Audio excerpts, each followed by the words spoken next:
주 예수 의지함이 그 주 예수를 의지함이 심히 기쁜 일일세 영생 허락받았으니 그 시간 예수 믿는 것은 예수 믿는 것은 받은 증거만 도다.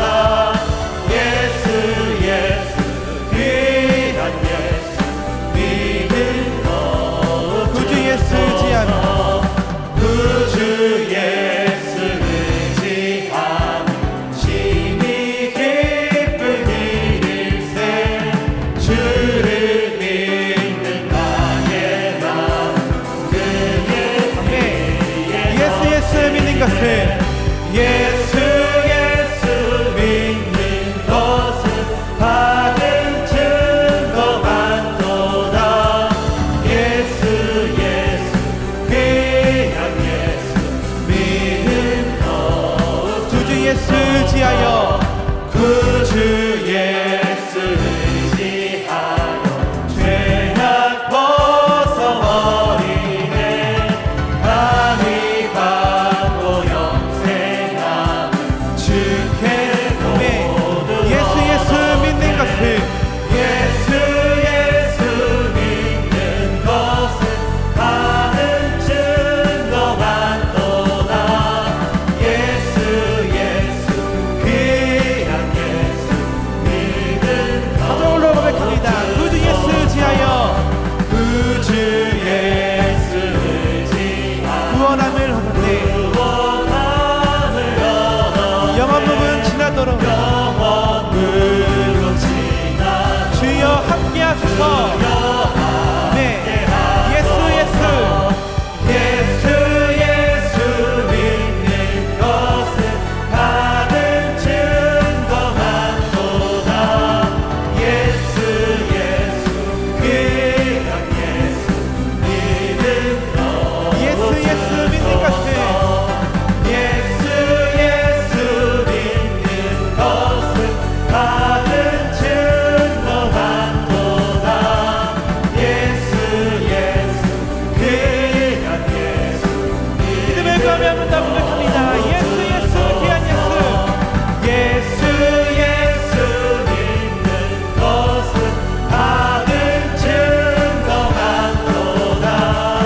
예수 귀한 예수 믿는 것 우리에게 귀한 믿음을 허락하시어 주신 그 주님께 모든 영광의 박수를 드리겠습니다. 할렐루야. 우리 주님을 찬양합니다.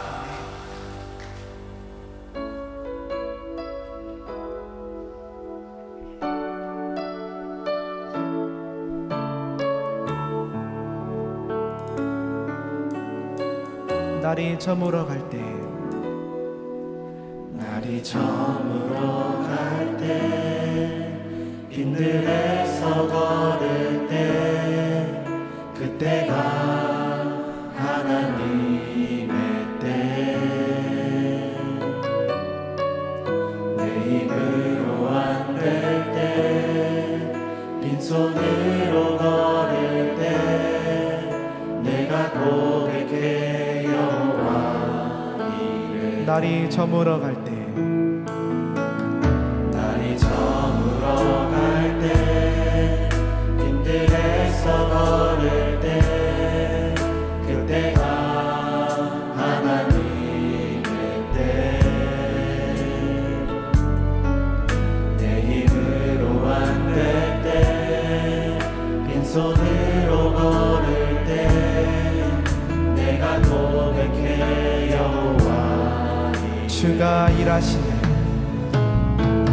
주가 일하시네 주가 일하시네 주께 아끼지 않는 자에게 주가 일하시네 주가 일하시네 신뢰하며 얻는 자에게 우리 모인 이곳에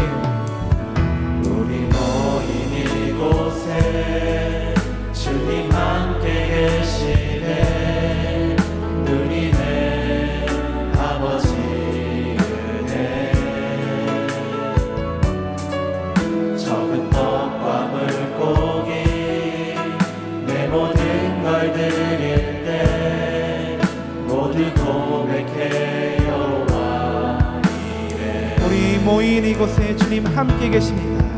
우리 모인 이곳에 주님 함께 계시네. 누리네 아버지 은혜. 적은 떡과 물고기 내 모든 걸 드릴 때 모두 고백해 여호와 아멘. 주가 일하시네. 주가 일하시네. 주가 일하시네. 주께 아끼지 않는 자에게 주가 일하시네. 주가 일하시네. 신뢰하며 걷는 자에게 주가 일하시네. 주가 일하시네. 주가 일하시네. 주가 일하시네. 주께 아끼지 않는 자에게 주가 일하시네. 주가 일하시네. 신뢰하며 걷는 자 주가 일하시네. 주가 일하시네. 주가 일하시네. 주가 일하시네. 주께 아끼지 않는 자에게 주가 일하시네. 주가 일하시네. 우리 한 번 더 믿음으로 선포하며 고백합니다. 주가 일하시네. 주가 일하시네. 주가 일하시네. 주가 일하시네. 주께 아끼지 않는 자에게 주가 일하십니다. 주가 일하시네. 주가 일하시네. 신뢰하며 얻는 자 한 번 더 소망하며 고백합니다. 주가 일하시네. 주가 일하시네. 주가 일하시네. 주께 아끼지 않는 자에게 아멘. 주가 일하시네. 주가 일하시네. 신뢰하며 걷는 자에게 우리 함께 기도하겠습니다. 사랑하는 하나님, 이 예배를 통해 우리 모두 주님을 더욱 신뢰할 수 있도록 인도하여 주시옵소서. 우리 모두 주님의 마음을 나는 일꾼이 되어 주님의 선한 도구가 될 수 있도록 역사하여 주시옵소서. 우리 주님의 일하심의 귀한 통로가 되기를 소망하시며 함께 합심하여 기도하겠습니다. 하나님 아버지, 주님 고맙고 감사합니다. 하나님, 예배를 통해 우리 모두 주님을 더욱더 신뢰하여 주시도록 인도하여 주시옵소서. 우리 모두 주님의 마음을 아는 주님의 선한 일꾼이 되어 주님의 도구 되기를 원합니다. 아버지, 주님 우리를 인도하여 주시고 우리와 동행하게 하여 주시옵소서. 우리 모두 하나님의 만나는 예배 되기를 원하오니 아버지, 우리에게 믿음을 허락하게 하여 주시고 우리에게 주님의 마음을 부어주실 것을 간절히 소망하며 나아가오니 주님께 소망을 두며 나아가는 자마다, 주님을 신뢰하며 나아가는 자마다 주님 우리를 만나주시고 하나님 우리에게 크신 은혜를 허락하여 주시옵소서. 주님 우리에게 들을 길을 허락하게 하여 주시소. 주님의 말씀을 듣게 하게 하여 주시고 그 들은 말씀을 마음에 온전히 품고 주님의 그 말씀으로 결단함이 있는 귀한 예배 되기를 원하오니 아버지, 주님 우리를 도와주시고 일하여 주시옵소서. 주님께 주님을 의지하여 나아가 주님을 의지하여 기도하는 시간이 되어 주님 함께하여 주시옵소서.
하나님을 찬양하는 일이 선함이요 찬송하는 일이 아름답고 마땅하도다.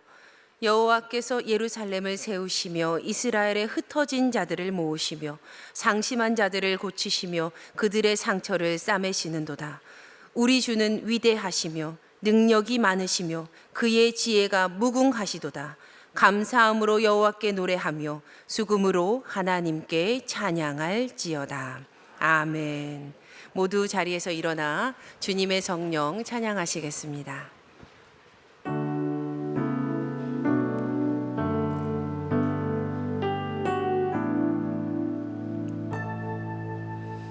주님의 성령 지금 이곳에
만군의 여호와여, 주의 장막이 어찌 그리 사랑스러운지요.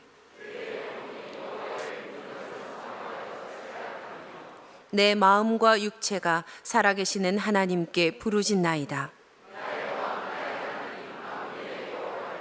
주의 제단에서 참새도 제집을 얻고 제비도 새끼들 보금자리를 얻었나이다.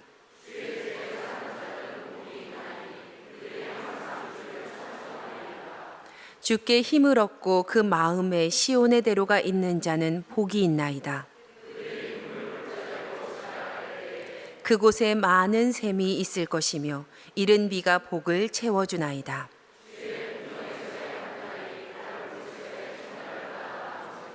악인의 장막에 사는 것보다 내 하나님의 성전 문지기로 있는 것이 좋사오니 아멘.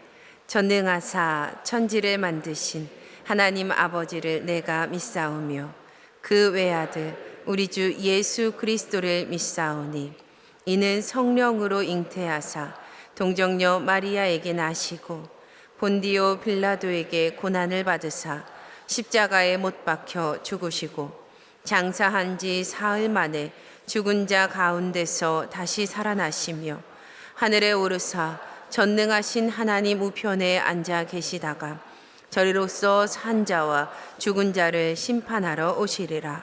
성령을 믿사오며 거룩한 공회와 성도가 서로 교통하는 것과 죄를 사하여 주시는 것과 몸이 다시 사는 것과 영원히 사는 것을 믿사옵나이다. 아멘.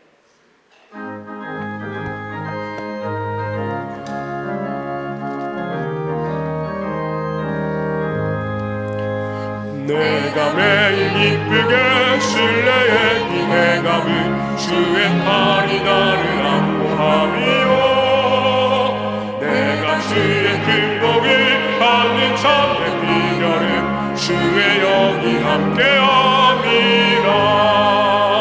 성령이 계시네 할렐루야 함께하시네.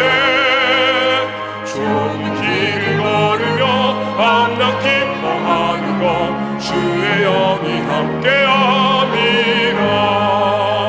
적의 죄에 빠져서 평안함이 없을 때 예수 십자가의 공로 힘입어 길갈 아래 엎드려 참된 평화 얻으는 주의 영이 함께함이라. 성령이 계시네 할렐루야 함께하시네. 좁은 길을 걸으며 밤낮 기뻐하는 것 주의 영이 함께함이라. 나와 동행하시고 모든 염려하시니 나는 숲의 새와 같이 기쁘다. 내가 기쁜 마음으로 주의 뜻을 행함은 주의 영이 함께함이라. 성령이 계시네 할렐루야 함께하시네. 좁은 길을 걸으며 밤낮 기뻐하는 것 주의 영이 함께함이라. 세상 모든 욕망과 나의 모든 정욕을 십자가에 이미 몫을 박았네. 어두운 밤이 지나고 무더운 짐 벗으니 주의 영이 함께함이라. 성령이 계시네 할렐루야 함께하시네. 좁은 길을 걸으며 밤낮 기뻐하는 것 주의 영이 함께함이라.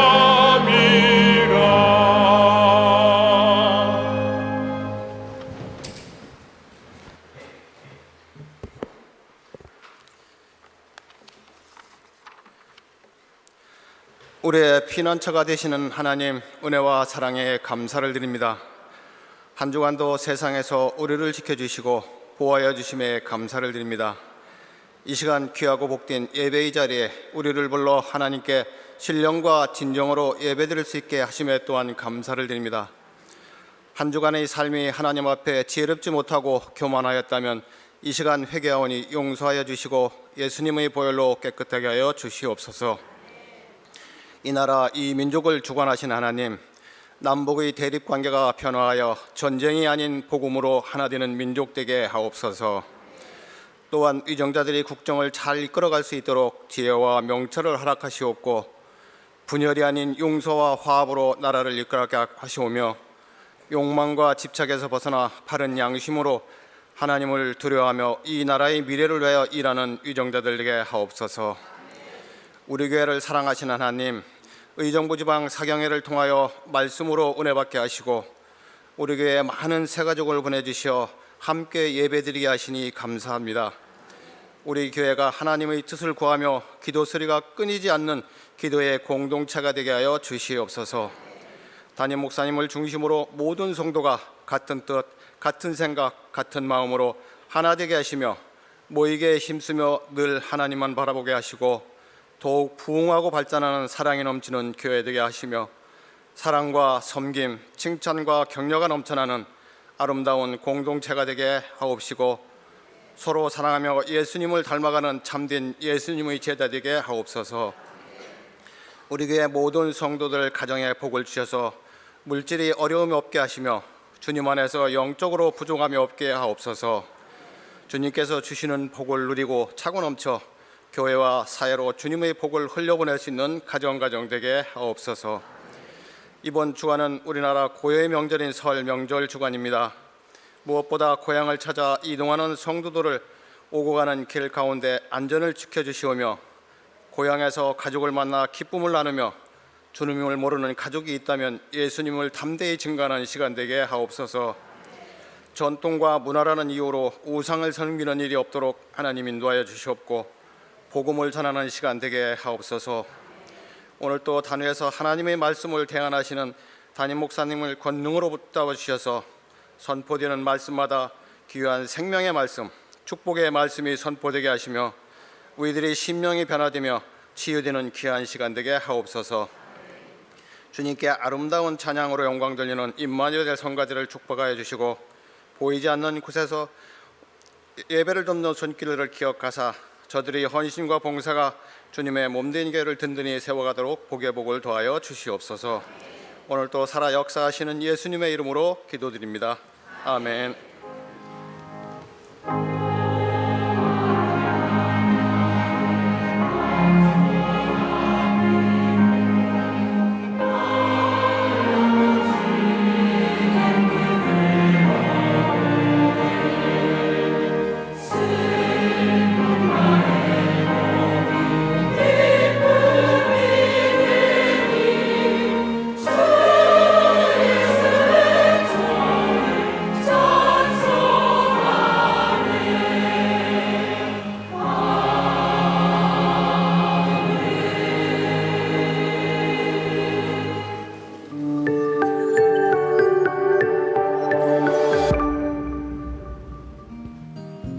하나님의 선하심을 따라 행하며 말씀과 기도로 더 가까이 나아가는 제일교회 성도님 되시기를 소망합니다. 2월 첫째 주에 전해드리는 교회 소식입니다. 설 가정예배지가 모바일 주보와 교구대에 비치되어 있습니다. 가정예배 시 활용하시기 바랍니다. 연휴 기간인 2월 9일 금요일과 10일 토요일 그리고 10일 월요일에는 새벽기도 차량 운행을 하지 않습니다.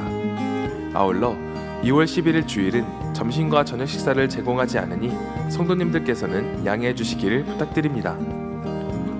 오늘 올세대 예배는 행복한 여행 3기 수료식으로 드립니다. 권사취임 예배가 2월 18일 온세대 예배 시간에 있습니다. 교구 속장 기도회가 이번 주 화요일 저녁 8시 다윗홀에서 있습니다. 청년부의 캄보디아 단기 선교를 위한 플리마켓이 오늘 오전 10시부터 오후 1시 30분까지 교회 1층 로비와 유언카페 후문 쪽에서 진행됩니다.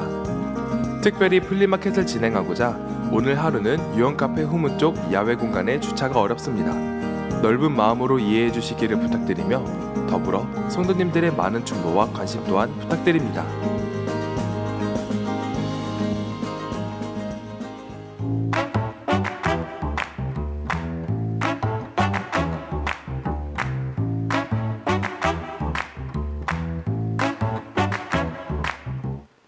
더드림 청년부의 플리마켓을 소개합니다. 이번 플리마켓은 캄보디아 선교를 위해 청년들이 준비한 벼룩시장이며 바자회 형식입니다. 플리마켓은 2월 4일 주일 오전 10시부터 오후 1시 30분까지 진행됩니다. 먼저 우리 교회 1층에서는 정성을 가득 담은 풍선아트와 페이스 페인팅이 진행됩니다. 또한 레진 공예와 비즈 공예의 공예품과 소품을 판매합니다. 특별히 교회 입구에서 이어지는 구두 닦기는 1월 28일과 2월 4일 2주간 진행되니 성도님들의 많은 관심 부탁드립니다. 다음은 푸드코트 안내입니다. 푸드코트에서는 크로플과 크룽지, 마들렌과 프레첼, 떡볶이와 어묵, 그리고 핫도그, 순댓꼬치와 소떡소떡을 판매합니다. 이번 플리마켓은 후원을 통해 이용하실 수 있습니다. 각 부스에 설치된 후원함에 후원금을 넣어주시기 바랍니다. 후원은 계좌이체로도 가능하며 플리마켓 후원금은 캄보디아 선교비로 사용됩니다. 플리마켓을 이용하시는 분들을 위한 현금 교환소를 운영하오니 이용에 참고하시기 바랍니다. 2월 4일 주일 일부 예배가 끝난 후부터 오후 1시 30분까지 진행하오니 성도님들의 많은 관심과 참여 부탁드립니다.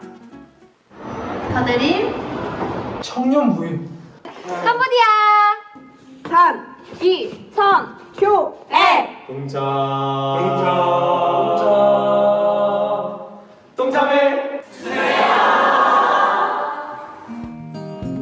총 6개의 회장단 원래회가 오늘 2부 예배 후 신명상가 3층에서 있습니다. 3남성교회 원래회가 오늘 2부 예배 후 소그룹 2호실에서 있습니다. 청소년부와 청년부의 졸업여행이 2월 12일 월요일부터 14일 수요일까지 2박 3일 동안 다른 장소에서 진행됩니다. 청소년부는 제주도에서, 청년부는 경주에서 활동합니다. 자세한 사항은 각 부서를 통해 안내받으실 수 있습니다. 오늘 성전 꽃꽂이는 백윤아 학생이 생일 감사로 헌화하였습니다. 하나님의 풍성한 은혜가 늘 함께 하시기를 기도합니다. 기타원고입니다.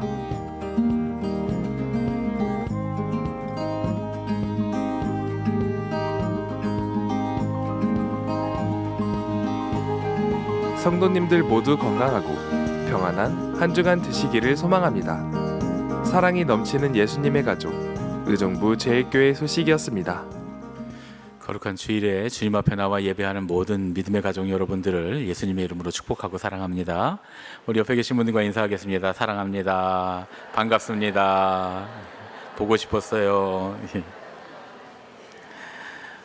오늘 지금 우리 청년들이 캄보디아 선교를 위해서 이제 음식도 팔고 뭐 구두도 닦고 이런 일들을 하고 있습니다. 그 지난 주간에 저희 아들이 아마 청년부에서 무슨 애장품 경매를 했나 봐요. 그래갖고 이제 형들이 이거 좋다고 막 사라 그래갖고 그 애장품 경매에 참여해서 이제 물건을 하나 사온 모양이더라고요. 근데 와서 아무래도 정가보다 비싸게 산 것 같다고. 네. 그래서 제가 그랬죠. 그거는 물건을 사는 게 아니라 선교 헌금을 하는 거다. 여러분 이제 그렇잖아요. 청년부들이 이름은 애장품 경매지만 상식적으로 누가 자기가 애장하는 걸 팔겠습니까? 그렇죠?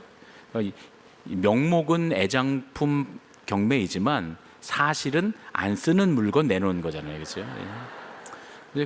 근데 누군가 필요한 사람이 있을 수 있으니까 안 쓰는 물건을 내놨는데 또 그거를 우리가 물건을 사려고 한 게 아니라 선교하려고 한 거니까 선교 헌금을 했는데 그 물건을 받았다. 이렇게 생각하면 공짜로 받은 거니까 그게 얼마나 감사합니까? 그렇죠? 지금 이제 우리 청년들이 플리마켓 하고 있는데 똑같은 말씀을 좀 드리고 싶어요.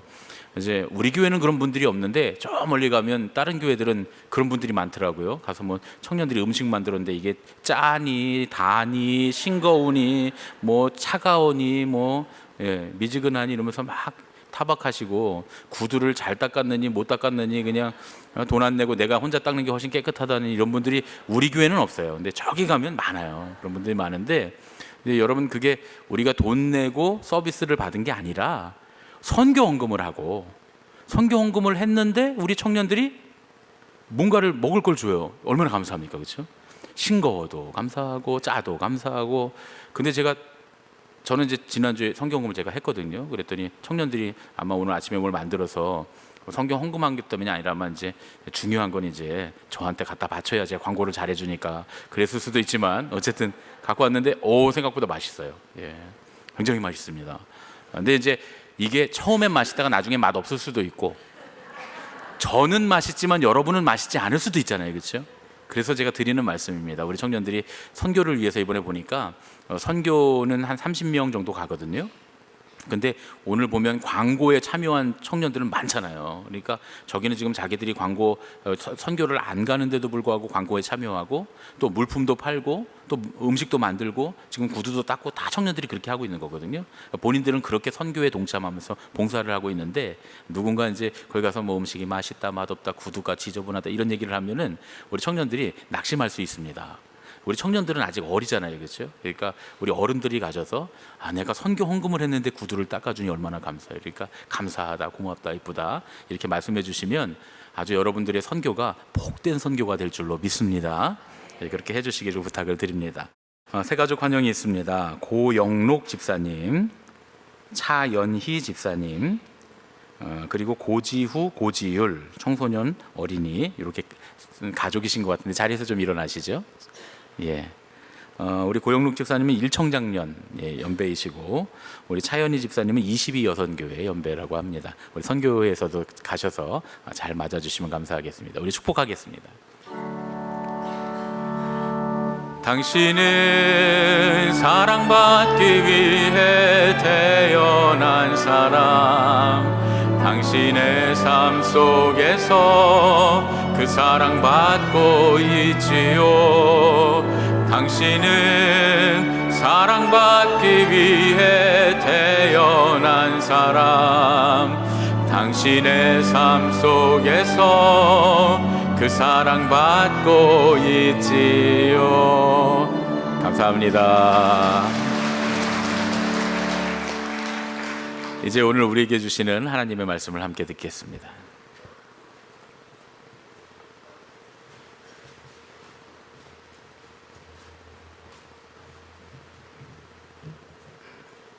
모두 자리에 일어나 하나님 말씀을 듣겠습니다. 오늘 우리에게 주시는 하나님의 말씀은 마태복음 13장 3절에서 9절까지 그리고 52절 말씀입니다. 예수께서 비유로 여러 가지를 그들에게 말씀하여 이르시되 씨를 뿌리는 자가 뿌리러 나가서 뿌릴새 덜어는 길가에 떨어짐에 새들이 와서 먹어버렸고 덜어는 흙이 얕은 돌밭에 떨어짐에 흙이 깊지 아니하므로 곧 싹이 나오나 해가 돋은 후에 타서 뿌리가 없으므로 말랐고 덜어는 가시떨기 위에 떨어짐에 가시가 자라서 기운을 막았고 덜어는 좋은 땅에 떨어짐에 어떤 것은 100배 어떤 것은 60배 어떤 것은 30배의 결실을 하였느니라. 귀 있는 자는 들으라 하시니라. 예수께서 이르시되 그러므로 천국에 제재된 서기관마다 마치 새 것과 옛 것을 그 곳간에서 내오는 집주인과 같으니라. 이는 우리에게 주시는 하나님의 말씀입니다. 아멘.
지오노의 나무를 심은 사람이라고 하는 소설이 있습니다.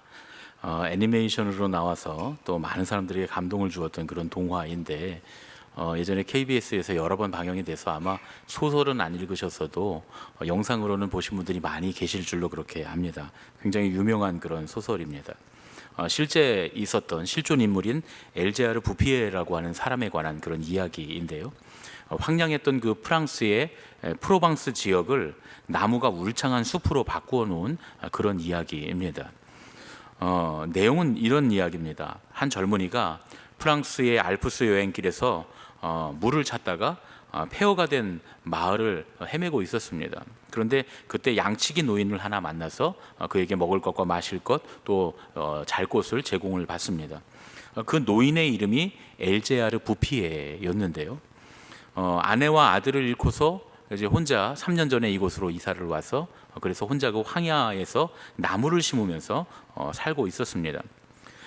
그가 이렇게 이 황야의 땅에 와서 보니까 나무가 부족해서 땅이 죽어가고 있고 주민들이 포악해졌다는 사실을 알게 됩니다. 나중에는 그 마을에 3명밖에 남지 않게 됩니다.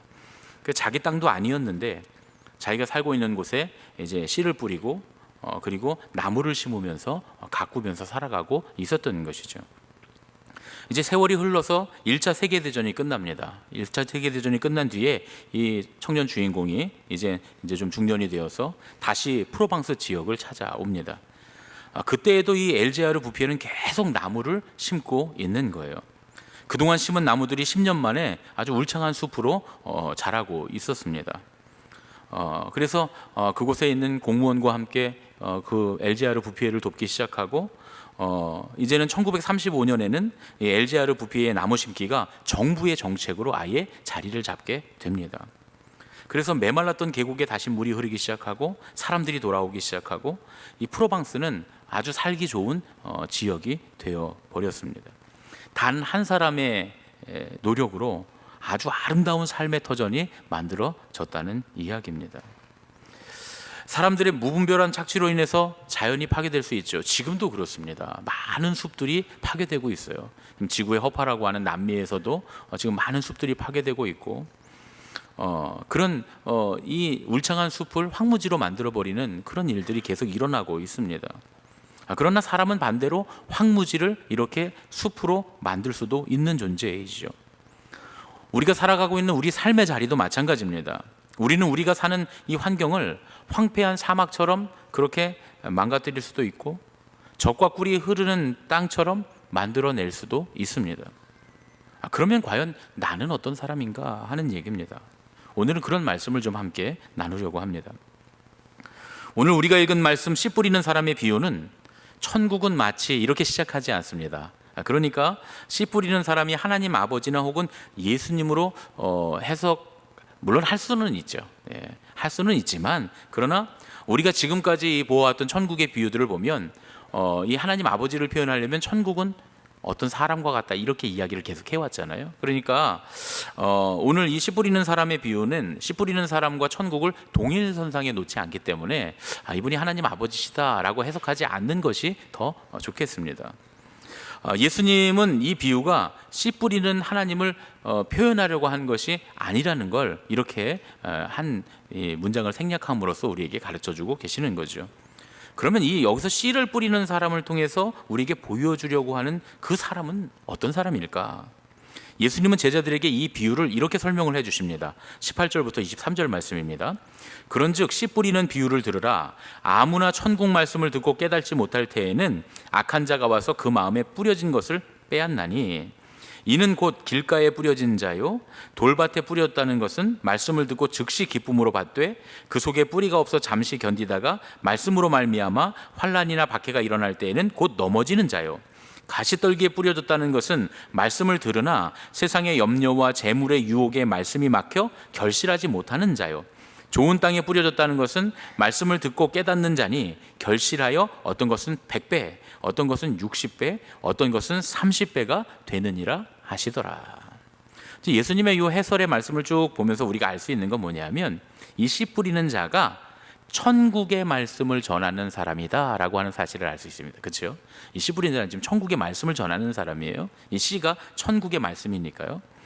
또 이제 네 부류의 사람들이 있는데요. 그 사람들은 천국의 말씀을 듣는 사람들이 네 부류의 사람들이 있다는 이야기입니다.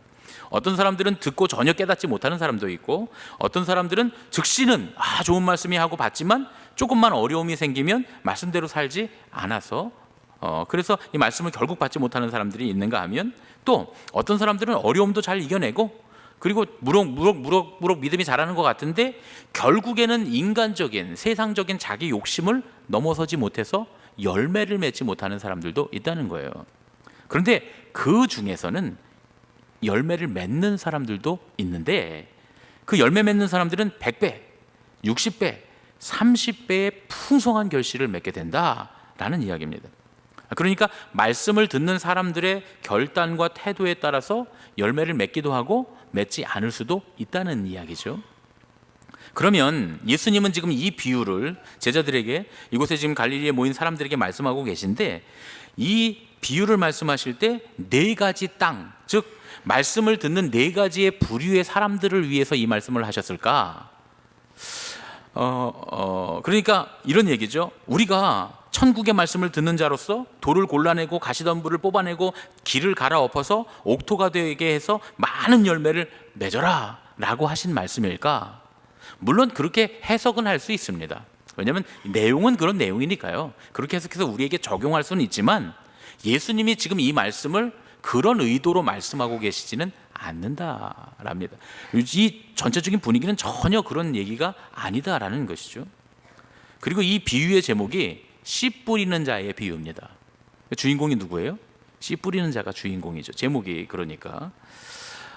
사실 예수님이 계셨던 갈릴리 지역의 농사 짓는 법을 우리가 알면 우리가 사실 이 비유를 금방 알 수 있습니다. 이게 누구를 위해서 하신 말씀인지를 금방 알아낼 수 있어요. 예수님이 말씀하고 계신 이 갈릴리에 가보면, 참 감사하게도 제가 작년에 다녀왔잖아요. 갈릴리가 정말 인상적이었습니다, 저한테는. 근데 갈릴리에 가보면요, 농사를 짓고는 있는데 돌밭인 게 굉장히 많습니다. 솔직히 돌밭이라고 하지만 어느 정도냐면 돌반 흙반이에요. 예. 정말로 허연 돌들이 이렇게 중간중간에 계속 있습니다. 그러니까 돌 사이에 농사를 짓는다라고 해도 말해도 과언이 아닐 정도로 그렇게 농토가 그렇게 돼 있어요. 비탈길도 그렇고 언덕 위도 그렇고 평지도 그렇고 다 그렇게 돼 있습니다. 그러니까 그냥 우리나라 돌밭이 아니에요. 옛날 우리 할아버지한테 그 돌 안 골라내고 농사 지으면 엄청 혼났을 텐데, 근데 우리나라 돌은 그래도 돌멩이 뭐 이런 거잖아요. 커봐야 뭐 이만한 돌덩이 같은 거 다 걷어내고 땅을 다 갈아갖고 그래갖고 밭을 만들죠. 그런데 여긴 그렇게 못해요. 왜냐하면 그게 삐죽삐죽 나와 있는 돌이 요만한 돌들이 아니에요. 엄청나게 큰 바위들입니다. 그리고 또 어떤 데는 땅이 있어서 야 여기다 뿌리면 나겠지 싶지만 거기 아주 얕게 돌이 그 밑에 깔려 있는 거예요. 그러니까 그런 데는 심어서 싹은 나겠지만 그게 결국은 자라지 못하고 열매도 못 맺는 그런 일들이 많습니다. 그러니까 돌을 골라낼 수도 없고 갈아엎을 수도 없고, 또 뿌려서 싹이 나왔지만 자라지 못하는 건 어쩔 수 없고 그런 상태죠. 가보니까 또 나무도 가시덤불이, 요만한 가시덤불들이 여기저기 있어요. 근데 굉장히 넓은 농토에 중간중간 가시덤불이 있습니다. 저거 왜 안 뽑아냈을까 싶은데 아시죠? 그렇죠? 예. 거기가 너무 넓은데 떼약볕 쏟아지면 어디 숨을 데가 없어요. 쫙 평지니까. 그럼 어디 숨어야 됩니까? 떼약볕 쏟아질 때? 비탈 같은데, 그죠? 그늘 밑에 서야 되니까 그거 뽑아버리면 안 되는 거예요. 그리고 또 이 농사를 지을 때는 그 넓은데 사람이 걸어 다녀야 되잖아요. 물론 이제 어떤 사람이 뭐 힘이 좋아가지고 돌만 밟고 뛰어다니면, 돌도 그렇게 막 이렇게 평평한 돌이 아니고 이렇게 삐죽삐죽 나와서 그게 불가능해요. 그러니까 어쨌든 사람이 걸어가서 농사를 지어야 되니까 길은 꼭 있어야 됩니다. 그 넓은 농토에. 그러니까 길을 갈아엎을 수는 없는 노릇이죠. 더더군다나 이 이스라엘 사람들은 그 당시 예수님 당시에는 흩어뿌리기 농법이라 해서 이렇게 광주리를 한 손에 왼쪽에 쫙 큰 광주리를 하고서 여기다 씨를 잔뜩 넣고 뒷걸음질을 치면서 이렇게 흩어뿌리면서 농사를 졌어요. 그게 이제 그들의 농법이거든요. 그러니까 길로 튀어들어가는 거, 가시로 튀어들어가는 거, 돌밭에 떨어진 거 어쩔 수가 없는 상황입니다. 그러니까 이 비유를 생각해 보면 이게 우리가 뭐 바꿔서 바뀔 수 있는 것 같으면 네 가지 밭에 대해서 예수님이 야 니네 옥토로 만들어라 이렇게 말씀하신 게 될 수 있지만, 갈릴리 가서 농토의 상황을 보면 이거 바꾸라는 얘기가 아니구나라는 걸 알 수 있습니다. 그러니까 천국의 복음을 듣는 네 부류의 사람들을 위한 설교는 아니라는 얘기죠.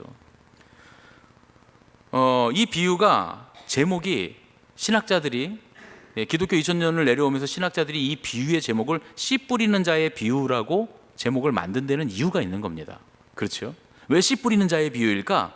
씨 뿌리는 사람을 위해서 쓴 거기 때문에 씨 뿌리는 자의 비유인 거예요. 씨 뿌리는 사람을 위한 설명서입니다. 물론 지금 이제 예수님이 이 말씀을 하실 당시에는 예수님이 씨 뿌리는 사람이신 거예요. 근데 조금만 있으면 이제 제자들이 씨 뿌리는 사람들이 다 될 겁니다. 실제로 거기 앉아있던 제자들 중에는 이미 씨를 뿌리기 시작한 사람들도 있죠. 그렇죠? 예, 빌립 같은 사람 말이죠. 그래서 나다나엘에게 전도하고 말이죠. 안드레 같은 사람, 형인 베드로에게 형도 예수님 만나봐야 돼 이러면서 전도하던 사람들은 이미 씨 뿌리는 사람들이었겠죠. 그리고 많은 사람들이 이제 거기서 씨 뿌리는 자로 변할 거고, 이 말씀을 적고 있는 마태도 이미 자기의 공동체에 씨 뿌리는 사람이 되었습니다. 그런데요, 사실은 이렇게 얘기하고 보면 이 농사 짓는 얘기는 갈릴리 사람들에게는 참 쉬운 이야기인데 이해하기는 어려운 이야기였다는 거예요. 내용 파악은 쉬운데 그 이면에 숨겨진 의미 파악은 굉장히 어려운 말씀이었다는 겁니다. 그래서 제자들이 못 알아들어요. 근데 왜 못 알아들었느냐? 아직 제자들이 씨 뿌리는 자가 이때는 아니었기 때문입니다. 여러분 그렇잖아요. 이게 어떤 분이 이제 어떤 그 남편과 아내가 있는데 아내는 다 꾸미고 뭐 화장하고 옷 차려입고 이런 걸 좋아해요. 그런 거 좋아하는 사람이. 그러면 여러분 뭐 화장법에 관련돼 있는 뭐 이런 거 설명서 책 같은 거 잡지 같은 데 나와 있는 이야기 보면 재밌게 보겠죠. 그렇죠? 그 남편은 다 자동차를 좋아해서 자동차를 너무 좋아해. 그러면 자동차 뭐 고치는 얘기, 자동차의 뭐 구조가 어떻고 이런 책 보면서 참 그런 잡지만 사보고 좋아하겠죠.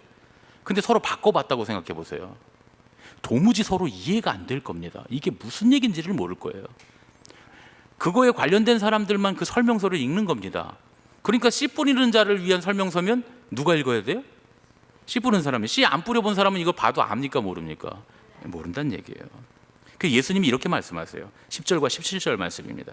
제자들이 예수께 나와 이르되 어찌하여 그들에게 비유로 말씀하시나이까? 대답하여 이르시되 천국의 비밀을 아는 것이 너희에게는 허락되었으나, 너희는 지금 씨 뿌리는 자들이 된 제자들이죠. 허락되었으나 그들에게는 아니 되었나니 무릇 있는 자는 받아 넉넉하게 되되 무릇 없는 자는 그 있는 것도 빼앗기리라. 그러므로 내가 그들에게 비유로 말하기는 그들이 보아도 보지 못하며 들어도 듣지 못하며 깨닫지 못함이니라.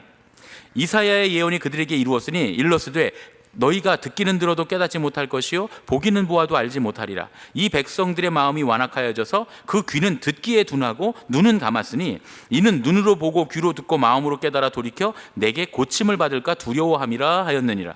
그러나 너희 눈은 봄으로 너희 귀는 들음으로 복이 있도다. 내가 진실로 너희에게 이르노니 많은 선지자와 의인이 너희가 보는 것들을 보고자 하여도 보지 못하였고 너희가 듣는 것들을 듣고자 하여도 듣지 못하였느니라. 이 말씀이 어렵지요? 이사야는 왜 저런 얘기를 했을까? 이사야서 읽으면서도 궁금한 부분이죠. 이게 예수님은 이렇게 말씀하신 거예요. 이거는 씨 뿌리는 사람들을 위해서 너희들을 위해서 내가 주는 말씀이야. 그래서 나는 비유로 하는 거예요. 왜냐하면 씨 뿌리지도 않는 사람들이 이 말씀 알아듣고 와서 복 받을까 봐 내가 그거 안 가르쳐 주는 거예요. 이거는 씨 뿌리는 사람들만 받을 수 있는 복에 대한 설명서이기 때문이야. 이렇게 말씀하시는 거예요. 그러면서 이게 얼마나 대단한 거냐 하면 그 예전부터 씨를 뿌리는 사람들이 많이 있어 왔는데 그 사람들은 정말 이 얘기를 듣고 싶었고 이 비밀을 알고 싶었는데 그들에게는 하나님 말씀하시지 않았어요. 그러나 이제부터 나의 제자인 예수의 가족인 너희들부터는 이제 이 말씀이 허락됐어. 이거 얼마나 대단한 거냐? 이렇게 말씀하시는 겁니다. 이해가 되시죠 여러분? 여기서 이해가 되시는 분들은 씨 뿌려본 분들이에요. 이해가 안 되시는 분은 어쩔 수 없습니다. 씨를 안 뿌려서 그런 거예요. 이제 뿌리시면 이해가 됩니다. 이 비유의 말씀은 오직 예수님의 제자들, 씨 뿌리는 사람들만 알게 되는 신비한 말씀이라는 거예요. 그냥 말씀 듣고 재밌다 박수치다가 흩어져 버리는 군중들에게는 전혀 이해할 수 없는 말씀입니다. 그런데 이 천국의 복음을 전하는 자가 되어서 이 말씀의 의미를 온전히 아는 것은 우리 예수님의 가족들, 예수님의 제자들에게는 굉장히 중요한 일이라는 거예요. 왜냐하면 이거는 태초부터 고대부터 많은 사람들이 보고자 해도 못 받고 듣고자 해도 못 듣던 그 놀라운 복음의 복이 들어있는 말씀이기 때문입니다.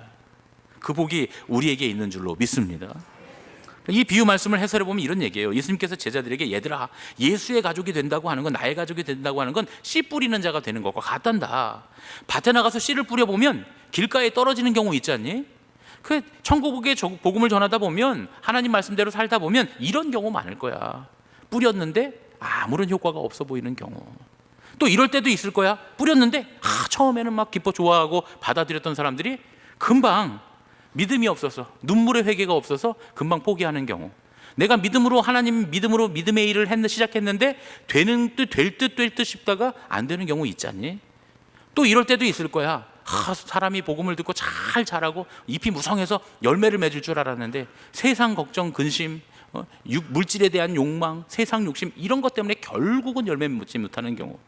뭔가 내가 믿음으로 일을 시작했는데 그 일들이 잘 되는 것 같은데 결국에는 열매를 맺지 못하는 그런 경우도 있을 거야. 그런데 그럴 때에 실망하지 말아라. 옥토가 있어요. 열매 맺는 곳이 있어요. 그런데 그곳에서는 100배, 60배, 30배가 맺어질 거야. 그래서 끝까지 씨를 뿌려야 하는 거란다. 믿음의 삶을 끝까지 살아야 하는 거란다. 계속 복음을 전해야 하는 거란다. 너희가 나의 가족이라면, 내 제자라면 울더라도 뿌려야 하는 거란다. 눈물을 흘리며 뿌리는 자들에게 100배의 열매가 기다리고 있단다. 이렇게 말씀하시는 겁니다. 씨를 뿌리는 사람은, 하나님의 말씀을 따라 사는 사람들은 환경과 결과에 좌우되어서는 안 된다는 거예요.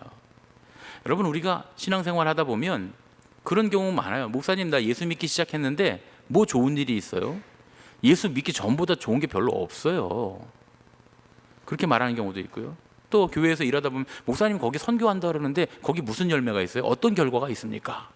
이런 거 묻는 분들이 있어요. 예를 들어서 우리 목사님, 우리가 지금 카페를 하는데 적잖하는데 뭐가 좋아요?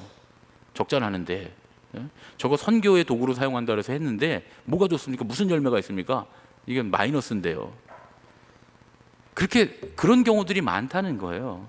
근데 중요한 건 우리는 열매를 보고 뿌리는 게 아니라는 겁니다. 그 열매는 누가 하시는 거예요? 하나님이 하시는 거예요. 우리 할 일은 뭐예요? 씨를 뿌리는 거예요. 밑빠진 독에 물 붓기 아닙니까? 아니, 그런 교회를 도와주면 그런 교회가 밑빠진 독에 물 붓기 아닙니까? 예를 들어서 우리가 돕고 있는 저기 의정부 동지방의 하늘샘 교회 같은데 애들이 60명인데 어른은 20명밖에 안 돼요. 그런 교회는 진짜 밑빠진 독에 물 붓기예요. 왜냐하면 자체적으로는 그 교회는 자생을 할 수가 없어요. 애들 60명을 맨날 먹여야 되는데 헌금하는 사람은 20명인데 그것도 가정이 뭐 20명이면 20가정입니까? 기껏해야 대여섯 가정이죠. 대여섯 가정이 애들 60명을 매주 먹이고 있어요. 그럼 저기는 밑빠진 독에 물 붓기죠. 자립이 됩니까? 안 되죠. 그럼 우리 교회가 돕잖아요. 목사님 거기를 어떻게 해서 저걸 구제를 합니까? 어떻게 돕습니까? 맨날 도와줘야 돼. 맨날 도와줘야 돼. 무슨 열매가 있습니까? 애들 60명이 자라고 있잖아요. 열매가 있죠. 지금은 없어요. 당분간 한 10년 동안도 없을 거예요. 어쩌면 한 20년 없을 수도 있어요. 그런데 어쨌든 해마다 60명 이상의 아이들이 계속 자라고 있잖아요. 거기서 청년들이 올라가고, 그 청년들이 아직은 공부하고 있어서 11조 못하지만, 헌금 못하지만 이 청년들이 나중에 애들 낳고 자리 잡고 그러면 그 교회에서 헌신하기 시작하면 그 교회가 힘 있는 교회가 되겠죠. 실력 있는 교회가 되겠죠. 그때를 30년, 20년, 30년을 바라보면서 우리는 밑빠진 독에 물을 붓고 있는 거예요. 근데 당장에 열매가 없으니까 목사님 그건 도우면 안 됩니다. 그러면 안 되죠.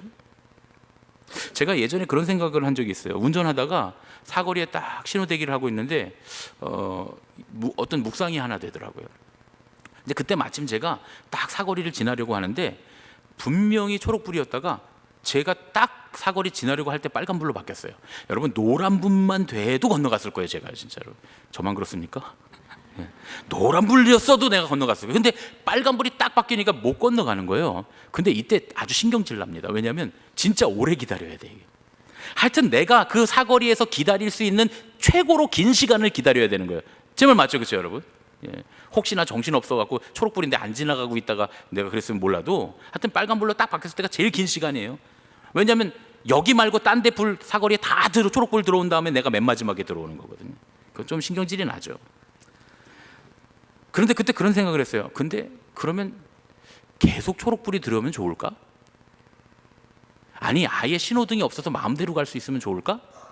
근데 그 생각 나더라고요. 어디 동남아시아 같은 데 가끔 사진 보면 신호등 없고 그 없는 그런 사거리 있잖아요. 그럼 차들이 막 이렇게 엉켜갖고 막 그냥 오도 가도 못하고 심지어 자전거도 못 지나가고 막 이런 그런 사진들을 가끔 볼 때가 있거든요.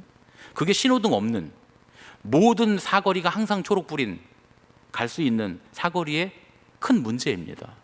물론 차가 별로 없을 때 큰 문제가 안 돼요. 그냥 왔다 갔다 하면 되니까. 근데 차가 많으면 많을수록, 복잡하면 복잡할수록 신호등은 한 번에 한 길씩만 들어와야 됩니다. 그래야 원활하게 돌아갈 수 있는 거예요. 그러니까 우리 인생도 마찬가지잖아요. 우리 인생이 좀 복잡합니까? 근데 우리 인생의 이 복잡한 인생에 그냥 내 맘대로 막 할 수 있다, 내 맘대로 항상 초록 뿌리다, 그러면 그게 좋은 건가요? 항상 성공이다, 그게 좋은 겁니까? 아니죠. 한 사람이 항상 성공일 땐 좋은 것 같지만 여러 사람이 항상 성공이면 성공들이 부딪혀서 엄청 복잡해질 겁니다. 온갖 욕망과 뒤틀린 것들이 생겨날 거예요. 그래서 하나님은 이 복잡한 우리 인생을 온전하게 하시려고 그 성공을, 인생의 성공이 가끔 있도록 설계하신 거예요. 이게 하나님의 설계의 방법이라는 거예요. 지금 말씀하시는 거예요. 이렇게요. 그런데 중요한 건 3번은 실패하게 설계하셨다는 거예요. 3번 실패하게 설계하셨다는 거예요. 여러분 지금 몇 번 실패하셨어요? 혹시 계속 나는 지금 계속 실패합니다, 2번 하셨습니까? 아직 1번 더 남았습니다. 3번 실패하셨습니까? 기뻐하십시오. 이제 성공이 올 겁니다. 하나님 그렇게 설계하셨다고 말씀하고 계시는 거예요. 3번의 실패 있지만 실패했다고 낙심하고 포기하지 않으면 반드시 1번의 성공이 찾아온다는 거예요. 근데 놀라운 건 그 성공이, 아직 아멘 하시면 안 돼요, 100배. 그렇죠? 여기서 아멘 하셔야죠. 100배, 60배, 30배로 하나님이 설계해 놓으셨다는 겁니다.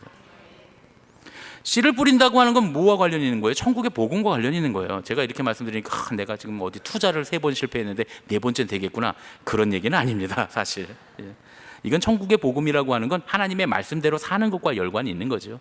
물론 하나님의 말씀대로 내가 사업을 하겠다, 하나님의 말씀대로 뭔가를 하겠다 해서 결단해서 하는 일이라면 뭐 그게 사업이라고 할지라도 투자라 할지라도 연관이 있을 수 있겠죠. 그런데 하나님의 말씀, 하나님의 나라를 살아가는 이 복음이 그렇게 살아도 3번 실패한다는 거예요. 그게 3번 실패한다는 거예요. 다 성공하는 게 아니라는 거예요. 좋은 의도로, 좋은 뜻으로 하나님 나라를 위해서 하는 일들이 내가 다 성공하느냐? 아니요, 하나님이 그것도 3번 실패하게 설계하셨다는 겁니다. 1번 성공한다는 거예요. 이 씨 뿌리는 사람의 비유와 짝을 이루고 있는 것은 52절에 나오는 천국의 제자된 서기관의 비유입니다. 제가 52절을 같이 오늘 말씀을 읽었는데, 사실 이 비유는 우리 기독교의 난제 중에, 복음서의 난제 중에 하나입니다. 아주 어려운 말씀들 몇 개 있어요. 예. 불의한 종에 관한 비유, 그렇죠? 그 비유 아주 유명하죠. 포도원 주인의 비유, 나중온 이 사람에게 너와 같이 주는 것이 내 뜻이니라, 이거, 그리고 이 천국의 제자된 서기관의 비유, 이 3개가 이 복음서의 난제 중에 하나입니다. 굉장히 어려운 말씀이에요, 이해하기가.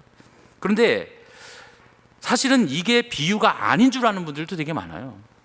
천국의 서기관 된 이 제자 된 서기관의 이야기는 그냥 읽고 넘어갈 때 무슨 뜻인지 모르니까 그냥 지나가 버려요. 이게 비유인지도 조차 모르고 그냥 지나갑니다. 관심 있는 분들만 이게 무슨 뜻이지? 도저히 모르겠네, 이러고 가는 거죠. 그런데 이게 그렇게 어려운 말씀인데, 제가 지금 여러분하고 함께 말씀을 나누는 것처럼 이렇게 2개씩 짝을 지어보면, 8개 비유를 2개씩 짝을 지어보면, 그래서 맨 마지막에 있는 이 천국의 제자 된 서기관의 비유와 맨 처음에 있는 씨 뿌리는 자의 비유를 연결해 보면 아주 쉽게 설명이 됩니다. 예수님이 제자들에게 뭐라고 말씀하세요? 이 모든 것을 깨달았느냐 하고 물어보세요. 이 비유 하시기 전에. 그랬더니 제자들이 뭐라 그럽니까? 예, 그러하오이다. 깨달았다는 거예요. 처음에 씨 뿌리는 자의 비유할 때는 뭐라 그랬어요? 도저히 모르겠는데요? 무슨 얘기인지 도저히 모르겠는데요? 그랬잖아요. 이해를 못하겠어요. 그리고 사람들에게도 왜 이렇게 이해 못하게 얘기하십니까? 하고 예수님한테 물어봤잖아요. 그런데 이제는 뭐라 그래요? 이 모든 것을 깨달았느냐? 그랬더니 예, 그러하오이다. 천국의 제자된 서기관의 비유가 제일 어려운 비유인데도 알아듣겠다는 거예요. 어떻게 알아듣게 됐을까요? 씨를 뿌렸으니까. 왜냐하면 이게 씨 뿌리는 자의 설명서라고 했잖아요. 그러니까 씨를 뿌리다 보니까, 여러분 자동차 좋아하다 보면 나중에는 자동차의 구조도 알게 되고 전기 배선도 알게 되고 다 알게 되는 거잖아요. 보통 사람들한테 얼마나 어려운 얘기입니까? 저 같은 사람에게는 화장법이 굉장히 어려운 얘기입니다. 전 미술을 잘 못하거든요. 어떻게 나는 도화지에 그리는 것도 잘 못 그리겠는데 어떻게 자기 얼굴에다가 이거를, 저는 이해가 안 되는 그런 이야기죠. 예. 그런데 잘하는 사람들은 기가 막히게 그리잖아요, 그렇죠? 어떤 사람들은 심지어 화장 전후가 전혀 다른 사람이 되는 경우도 있잖아요. 화장 전에는 그냥 동네 아주머니였는데 화장하고 나니까 갑자기 미스 코리아로 변하는 분들이 있더라고요. 가끔 보니까. 이건 우리가 이해하지 못하는 부분인 거예요. 그런데 이 제자들이 씨를 뿌리다 보니까 이 어려운 천국의 제자된 서기관의 비유를 알아듣겠다는 거예요. 그것도 넉넉히 알아듣겠다는 겁니다. 그러면 이 천국의 제자된 서기관이 옛 것과 새 것을 가지고 나와서 사람들에게 나눠준다는 이야기가 뭐냐? 그런 얘기죠. 내가 뿌려서 100배, 60배, 30배를 걷어보니 이게 많아졌잖아요. 근데 이게 많아진 건 뭘 위해서 하나님 주신 거라고요? 지난주에 얘기했죠. 나누기 위해서 주셨다 그랬잖아요. 그 나눠주기 시작한 거예요. 그 많으니까 창고에다 쌓아놓고 나눠주기 시작했는데 이게 많으니까 창고에 쌓아놓은 거 나눠주다가 보니까 또 새로운 걸 걷었네. 그러면 저 사람은 좀 새 거를 먹여야 되겠다 하면 새 거 주고, 저 사람은 좀 묵은 거 먹여야 되겠다 하면 묵은 거 먹일 수 있다는 거예요. 너무 많아진 거죠. 그럼 이게 뭐냐? 새 거는 지금 내가 하나님 앞에 받고 있는 간증거리들, 은혜 받은 이야기들이에요. 그런 간증의 고백들. 옛 것은 뭐예요? 내가 맨 처음 신앙생활 할 때부터 내가 받아왔던 그 예전에 받았던 은혜들, 그 간증거리들, 우리 인생에 잔뜩 쌓여 있잖아요. 언제든지 옛 것이 필요한 사람한테 옛 것 내주고, 새 게 필요한, 지금 받고 새록새록 받고 있는 은혜가 필요한 사람한테 내줄 수 있다는 겁니다. 어떻게 해보니까요, 씨를 뿌려 걷어보니, 그래서 내 인생의 창고에 쌓아 놓아 보니 그렇게 됐다는 거예요. 그래서 씨를 뿌리라는 겁니다. 그 황금들판을 바라보며, 가득 쌓여있는 창고를 바라보며 지금은 울더라도 씨를 뿌리라는 이야기죠. 그런데 여러분, 여기에 정말 놀라운 비밀이 있습니다. 우리가 우리의 환경과 상황과 결과에 상관없이 천국의 씨앗을 뿌릴 때, 그게 이제 우리가 누구를 전도하는 일이든 양육하는 일이든 아니면 우리 지역사회와 나누는 일이든 아니면 저기 멀리 있는 교회를, 어려운 교회를 돕는 일이든 저 멀리 있는 선교지에 어려운 선교지를 밑빠진 독에 물 붓는 일이든, 그런 일들 상관없이, 그리고 거기서 어떤 열매가 맺히고 결과가 벌어지는 것과 상관없이 그 모든 것들이 사실은 우리에게 더 큰 유익이 된다는 거예요. 중요한 이야기입니다.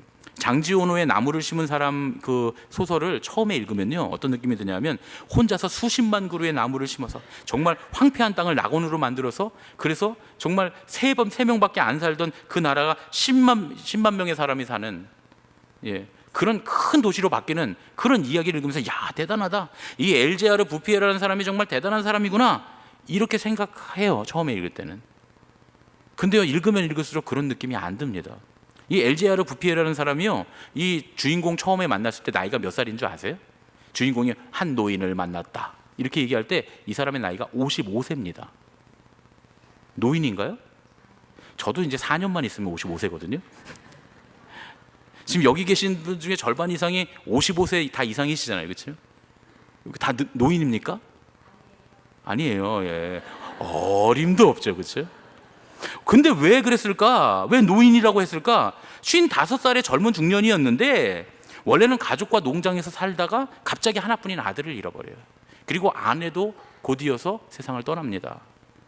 홀로 남아 너무 슬프고 외로운 거예요. 그래서 여러분 그거 아시죠? 아들도 죽고 아내도 죽었으니 그 농장에 살 수가 없는 거예요. 그래서 떠나서 혼자 황량한 광야로 나온 겁니다. 이 황량한 광야에 개 한 마리 끌고 양들을 치면서 거기서 살게 된 거예요. 그 슬픔이 얼마나 깊었을까요? 그 외로움이 얼마나 깊었을까요? 그래서 그 슬픔과 고독과 외로움이 고작 55세의 젊은 중년인 그를 할아버지처럼 보이게 한 겁니다. 실제로 그 애니메이션 보면 아주 진짜 할아버지로 표현해놨어요. 그가 3년 동안이나 그렇게 아내와 아들을 잃고 3년 동안이나 슬픔과 외로움 속에 살던 이 엘제아르 부피에가 어느 날 문득 세상 밖으로 나온 거예요. 그리고 무작정 척박한 산비탈에 씨앗을 심기 시작한 겁니다. 매일 아침 도토리를요 탁자 위에 쫙 쏟아놔요. 그래놓고 금이 가고 좀 나쁜 것들은 다 버리고, 금이 안 가고 아주 성한 거 예쁜 도토리들만 따로 모아서 담습니다. 이거 어디서 많이 들었죠? 지난주에 우리가 한 얘기잖아요. 그것만 모아서 담아서 100개씩, 좋은 거 100개씩 하루에 100개씩 심는 거예요. 그 황량한 땅에 하나씩 심는 거예요. 여러분, 좋은 것만 골라 담아서 좋은 것만 심었으니 좋은 나무가 되겠습니까? 아주 좋은 나무가 되겠습니까? 그렇죠, 아주 좋은 나무가 되겠죠.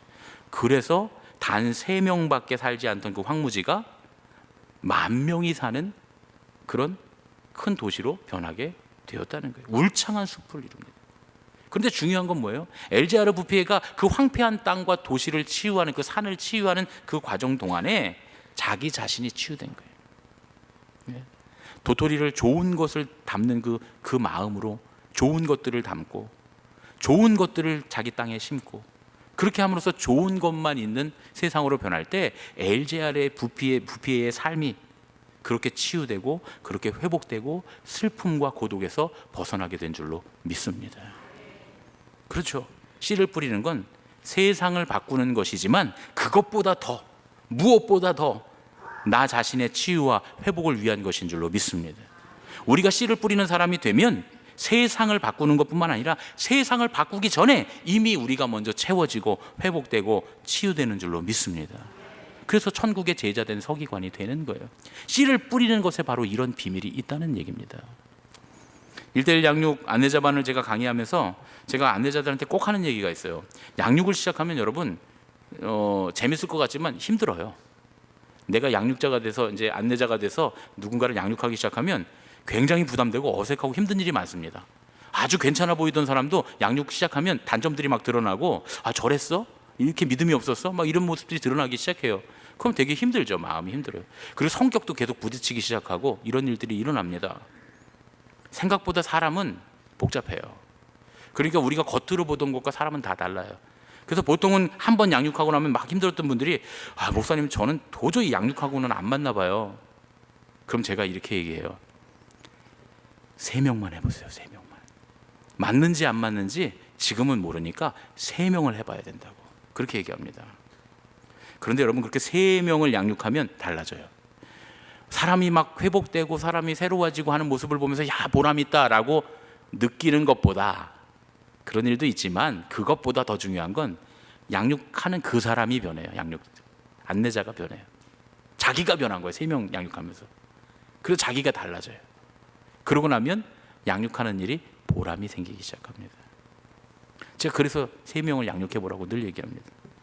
나눔이나 선교도 마찬가지예요. 우리가 우리 지역에 있는 교회들 또 멀리 떨어져 있는 생전 처음 보는 사람들 저 먼 해외에 있는 선교지들 우리가 그들과 함께 나누고 이 지역사회와 함께 나누고 우리의 공간을 나누고 우리의 물질을 나누고 우리의 마음을 나누고 어려운 교회들을 돕고 선교지를 돕고 주님을 모르는 사람들에게 복음을 전하는 이런 일들이 여러분 쉬운 일 아니에요.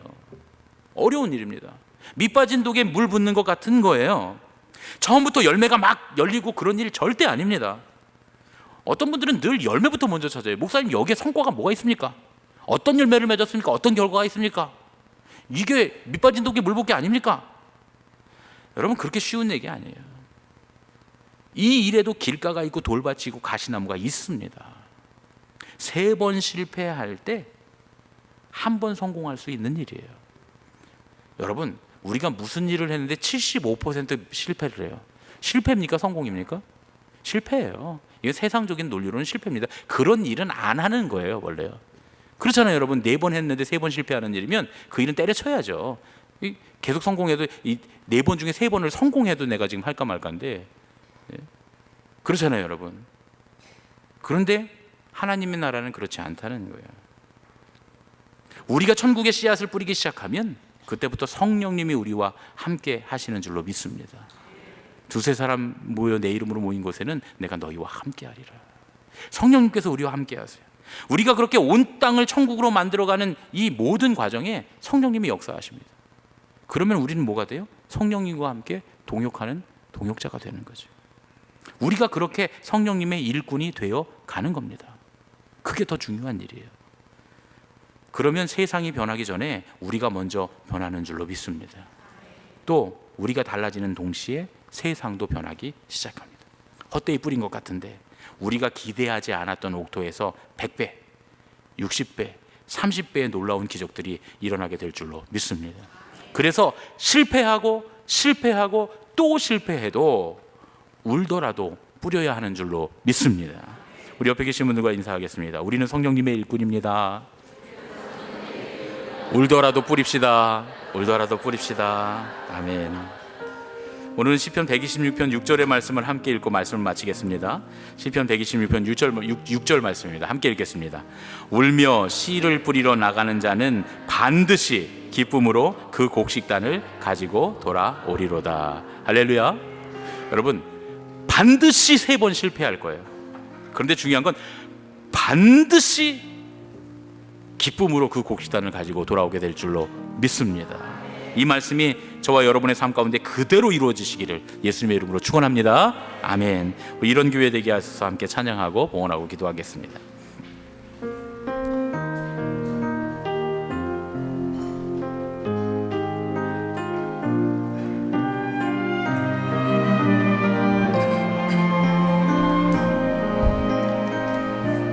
진정한 예배가 숨쉬는 교회, 주님이 주인 되시는 교회, 믿음의 기도가 쌓이는 교회, 최고의 찬양을 드리는 교회, 말씀이 살아 움직이는 교회, 성도의 사랑이 넘치는 교회, 섬김과 헌신이 기쁨이 되어 열매 맺는 아름다운 교회,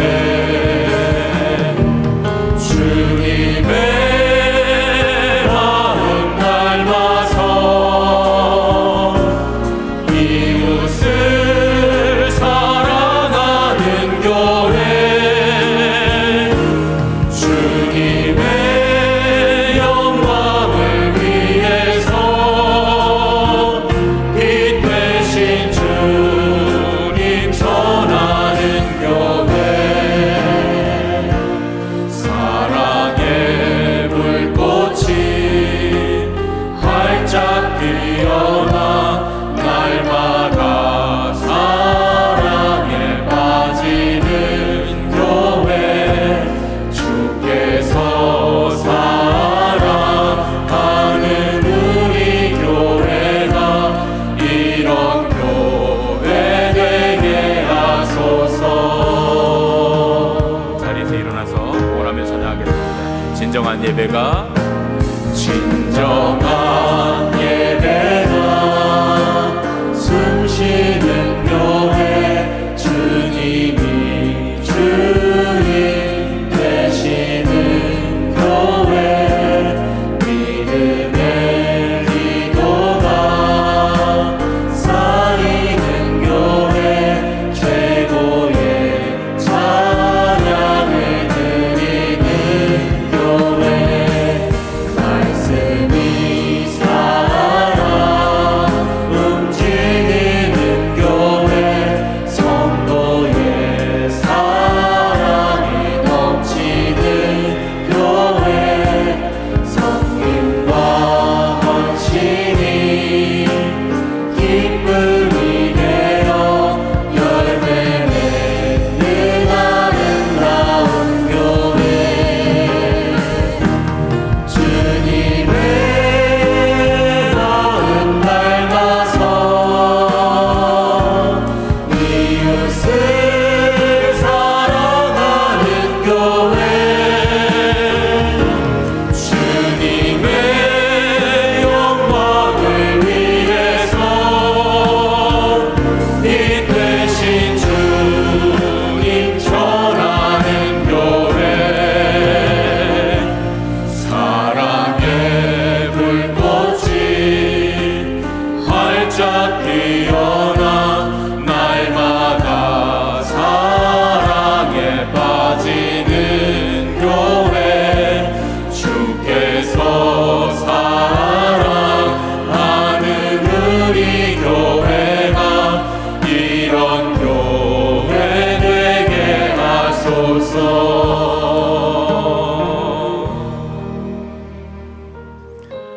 우리를 성령님의 일꾼으로 부르시는 하나님 아버지, 실패와 실수가 많은 인생이지만 그럼에도 풍성한 열매를 맺게 하실 것이라는 주님의 약속을 믿고 감사드립니다.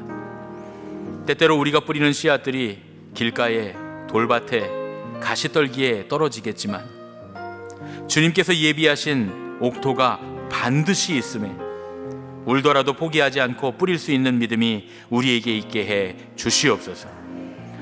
오늘도 우리 삶에 주신 열매를 가지고 나와 주님께 돌려드립니다. 우리 삶의 모든 것이 주님의 은혜임을 고백하는 믿음의 증거로 받아 주시옵소서. 또한 이제 조만간 우리 삶의 옥토에서 거둔 100배, 60배, 30배의 증거를 주님께 돌려드릴 수 있도록 우리를 축복해 주시옵소서. 이제는 우리 주 예수 그리스도의 은혜와 하나님 아버지의 크신 사랑과 성령님의 감동, 감화, 역사, 인도하심이 우리에게 주어진 인생의 밭에 실패하더라도 끝까지 신앙의 씨를 뿌리며 성령님의 일꾼이 되기를 원하는 예수님의 가족들, 우리 제일교회 모든 성도들, 또한 이 예배에 참여한 모든 예배자들 머리 위에 이제로부터 영원까지 함께 하시옵기를 예수님의 이름으로 축원하옵나이다. 아멘.